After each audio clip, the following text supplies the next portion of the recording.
¿Qué tal, amigos? Qué gusto saludarlos hoy viernes 14 de enero. Como si nada, ya se pasó la primera quincena. Mañana, primero Dios, es la fiesta de nuestro Señor de Esquipulas. Y hoy, viernes 14, estamos concluyendo la primera semana del tiempo ordinario. Mañana termina la primera semana del tiempo ordinario. Estamos leyendo al evangelista San Marcos en el capítulo 1, sobre todo los primeros versículos y después del versículo 15 en adelante. San Marcos nos ha presentado a nosotros en qué consiste la misión de evangelizar, en qué consiste transmitir, comunicar la buena nueva del reino, que es Jesús y que trae Jesús. Hemos leído por entero el capítulo 1 de San Marcos y ahí se nos ha mostrado, el evangelista nos ha mostrado que la buena nueva del reino tiene que ver con la vida, con la dignidad de la gente. Ahora en el capítulo 2 empieza una nueva sección del evangelio que va a concluir hasta el capítulo 3, versículo 16.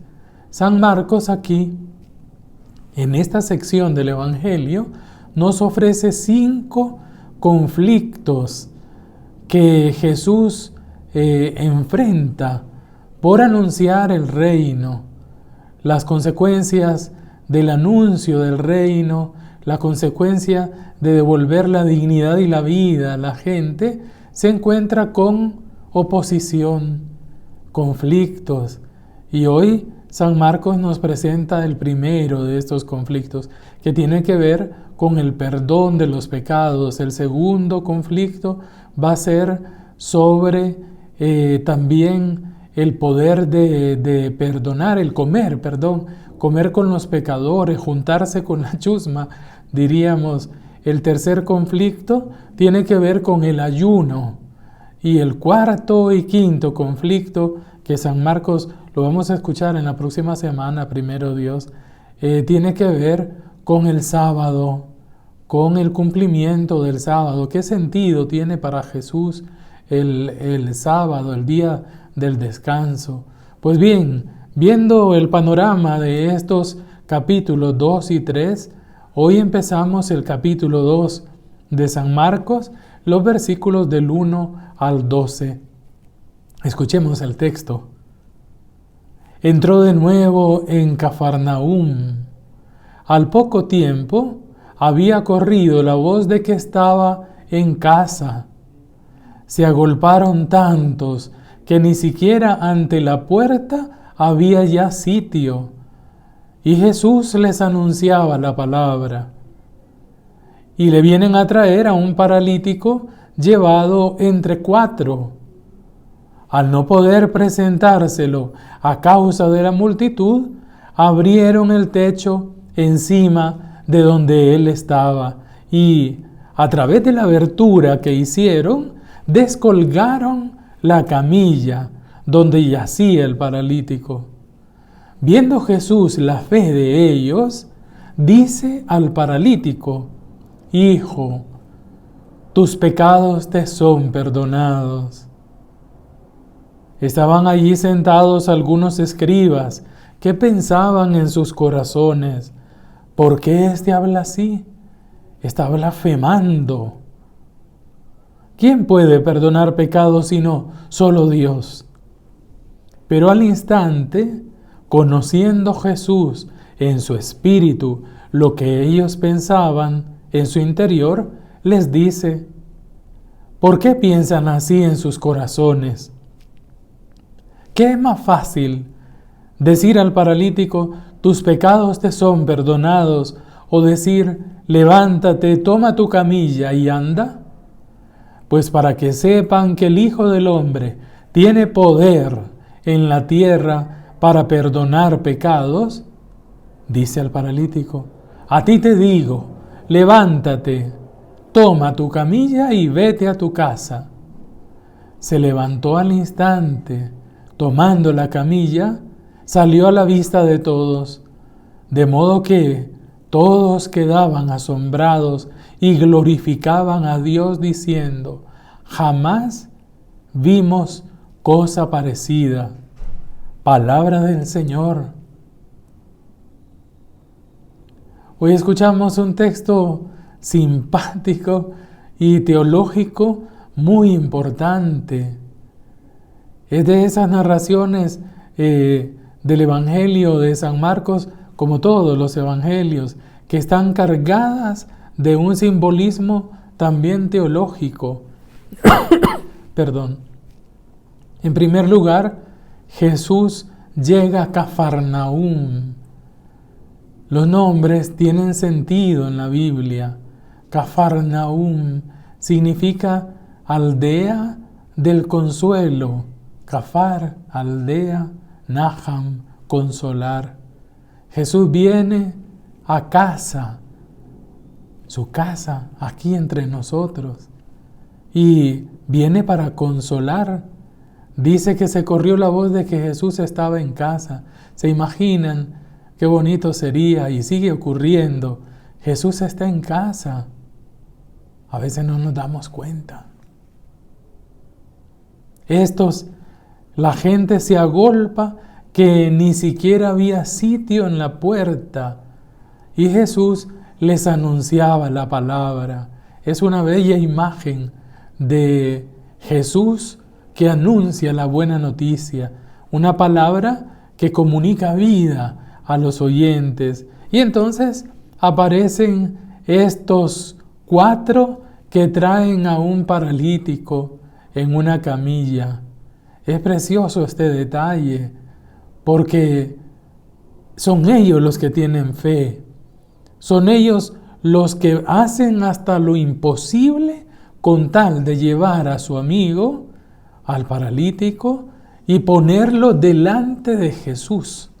Como no pueden entrar porque es tanto el gentío y no les dejan, entonces suben al techo, abren un boquete y descuelgan y se lo ponen delante. Preciosa imagen. ¿A quiénes llevamos nosotros? ¿Qué paralíticos están cerca de mí? ¿A quienes amo y están paralizados? ¿Qué situaciones de parálisis se viven cerca de mí? O yo mismo incluso. Los 4 estos hombres tienen una fe en Jesús. Y porque confían en Jesús, le llevan a su amigo. ¿Cuánta gente hace falta hoy así entre nosotros hoy día? Sobre todo ante tanta miseria, ante tanta parálisis. No solo física, la pandemia ha paralizado en muchos sentidos, pero hay otro tipo de parálisis. Solo Jesús libera. Cuando está delante de él, entonces Jesús lo acoge, viendo la fe de ellos. Jesús lo acoge. En tiempos de Jesús, las enfermedades, sobre todo algunas más que otras, pero toda enfermedad era considerada como un castigo de Dios, como un rechazo de Dios al pecador. Jesús viene a decirnos lo contrario. Dios no quiere el mal de nadie. Dejaría de ser Dios si deseara el mal para alguien, mucho menos al pecador. Dios no quiere a nadie paralizado. Toda parálisis es contraria a la voluntad de Dios. Ni personas ni pueblos paralizados. Y hay personas y políticos interesados en paralizar a los pueblos. Pero bien, sigamos con el texto. Entre los que están en la casa están los escribas malpensados que están cerca de Jesús, pero no están para aprender. Desde su pedestal de sabiduría y de santidad juzgan, condenan. ¿Quién es este? ¿Y este quién se cree? Está blasfemando. Solo Dios puede perdonar los pecados. Y Jesús, que es Dios, conoce lo que hay y lo que están pensando en su corazón. Y les dice, ¿por qué piensan así en sus corazones? ¿Qué es más fácil decir, tus pecados te son perdonados? O decir, levántate, toma tu camilla y anda. Claro, es más fácil decirle, tus pecados te son perdonados. Eso no se mira, es algo espiritual. Pero para que vean, dice Jesús, que el Hijo del Hombre tiene poder. Precioso lo que dice Jesús. ¿En qué consiste el poder?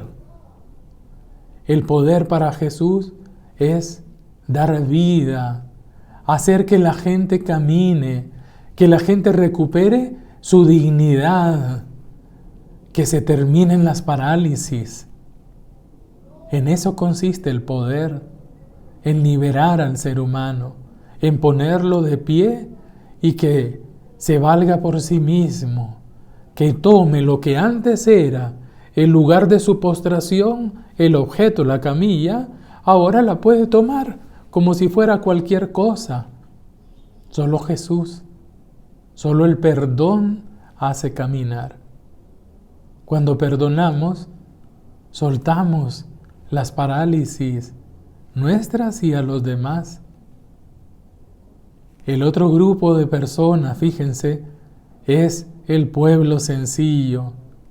Quedaron asombrados y su reacción es, frente al asombro, precioso lo que dice, glorificaban a Dios.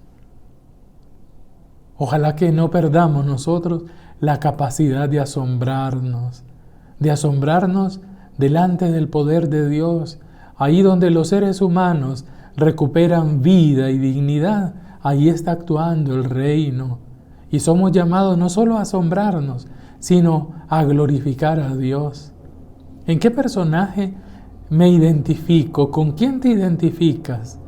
¿Con el paralítico? ¿Te identificas con los 4 que lo llevan? ¿O te identificas con los letrados que solo juzgan desde su pedestal, condenan, se creen santos?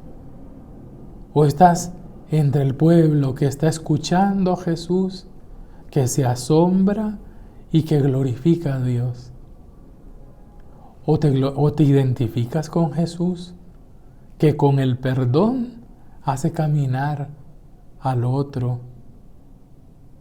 Pidámosle al Señor la gracia de que se muestre misericordioso con nosotros, que con su perdón también hoy nos haga caminar.